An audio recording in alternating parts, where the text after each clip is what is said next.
Hello everyone, a warm welcome to you all from SJT University. I am Dr. Mohinder Singh from Faculty of Agricultural Sciences. Today we will be discussing about the seed treatment. Seed treatment यानी बीज उपचार कृषि संकाय की एक ऐसी प्रक्रिया है जिसके ऊपर खेती की उपज निर्भर करती है। आइए हम इस विधि को विस्तार से समझते हैं।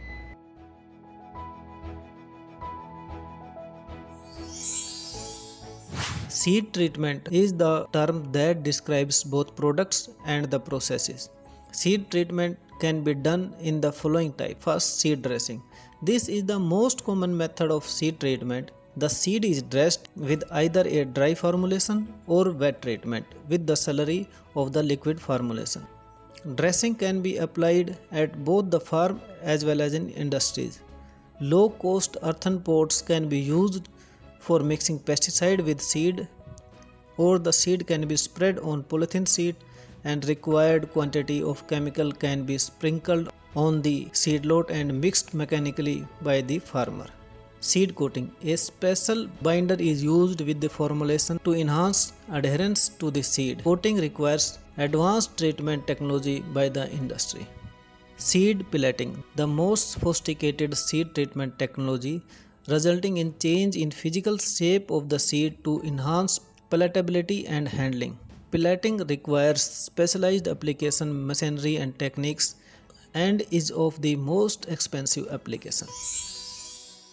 बीज उपचार की विधि आज हम गेहूं के बीज के माध्यम से सीखते हैं। सबसे पहले हम जो बीज लेते हैं नमक के पानी के अंदर उसको डालते हैं।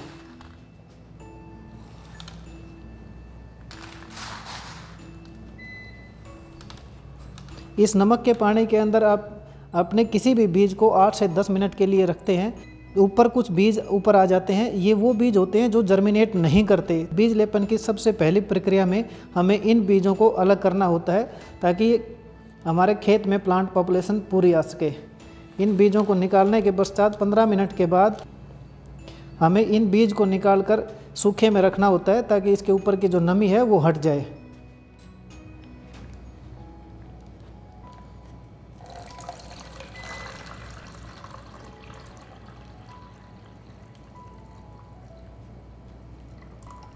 ये इस प्रकार हम देखते हैं जो बीज जर्मिनेट नहीं होते वो अलग हो जाते हैं।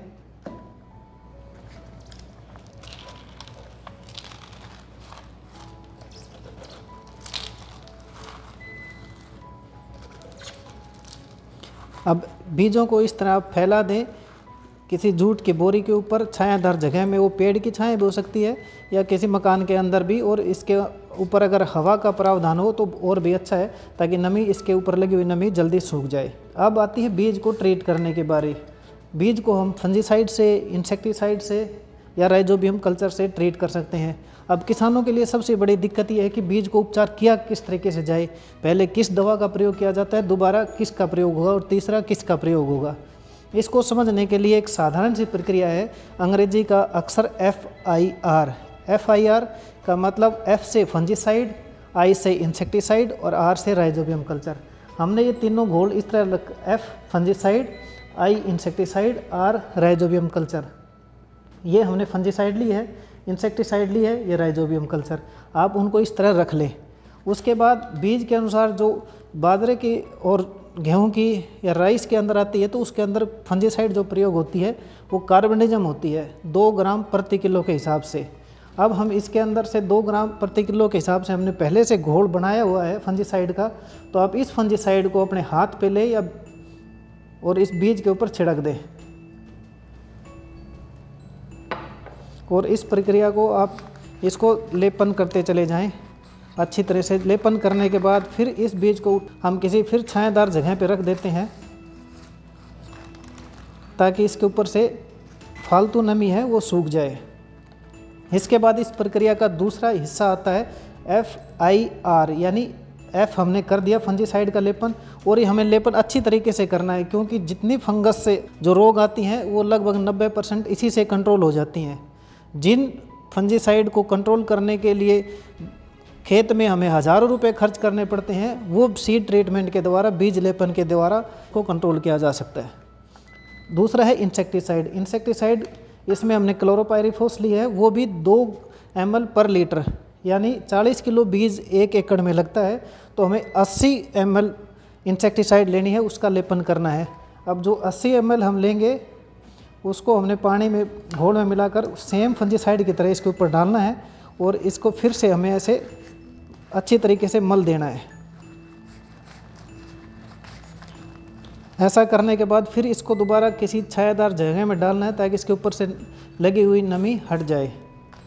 तीसरा है इस प्रक्रिया में राइजोबियम कल्चर। अब राइजोबियम कल्चर सबसे आखिर में क्यों लगता है, इसका सबसे बड़ा कारण होता है कि इस राइजोबियम कल्चर में जीवाणु होते हैं। अगर जीवाणु हम पहले लगाते हैं और बाद में इंसेक्टिसाइड लगाते हैं तो ये जीवाणु मर जाएंगे, इसलिए हमेशा इसका लेपन बाद में करते हैं।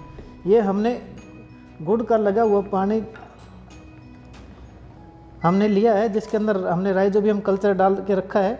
ये राइजोबियम कल्चर 50 ml कल्चर यानी राइजोबियम 50 ml 10 किलोग्राम बीज के लिए पर्याप्त है। जब हम 10 किलोग्राम के लिए हम इसमें 50 ml लेंगे, उससे पहले गुड़ का घोल बनाएंगे और उसके अंदर राइजोबियम कल्चर डालेंगे। अब बात आती है कि राइजोबियम कल्चर को हम गुड़ पे ही क्यों लगाते हैं। वो इसलिए लगाते हैं कि वो गुड़ के ऊपर आसानी से अपनी ग्रोथ कर सकता है और बीज के साथ आसानी से चिपक सकता है। तो इस राइजोबियम के घोल को हमने फिर जो 50 ml का घोल था उसको फिर हमने इस सीड को ट्रीट करना है उसी तरीके से जैसे हमने फंजीसाइड का किया और जैसे हमने इंसेक्टिसाइड का किया। जब ये सारी प्रक्रिया आप कर देते हैं तो बीज को तब तक छाया में सूखने के लिए छोड़ दें आप किसी हवादार जगह में, तब तक कि इसकी ऊपरी नमी ख़त्म ना हो जाए। जैसे इसकी नमी ख़त्म होती है तो हम इसकी सोइंग कर सकते हैं, इसकी बिजाई कर सकते हैं।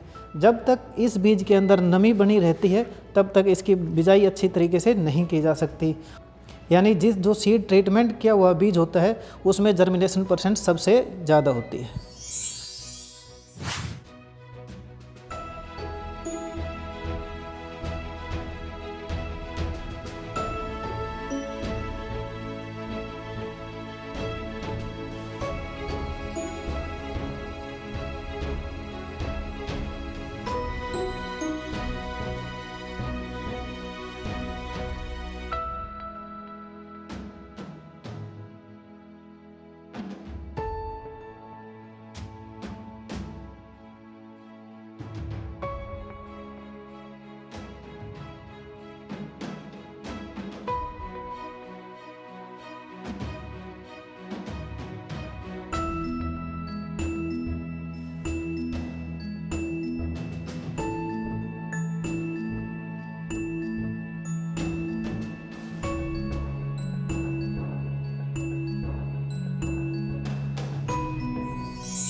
आज हमने बीज उपचार की विधि के बारे में विस्तार से समझा।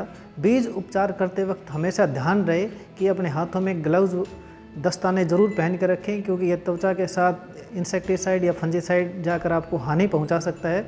और जैसे ही आप बीज उपचार की प्रक्रिया को पूरा करते हैं उसके बाद अपने हाथों को अच्छी तरह से धो लें और अपने उन हाथों को अपने त्वचा या आँखों या मुंह पर न लगाएं। हम आपको कृषि से संबंधित आगे ऐसी जानकारियाँ देते रहेंगे, तब तक हमसे जुड़े रहिए, सुरक्षित रहिए। धन्यवाद।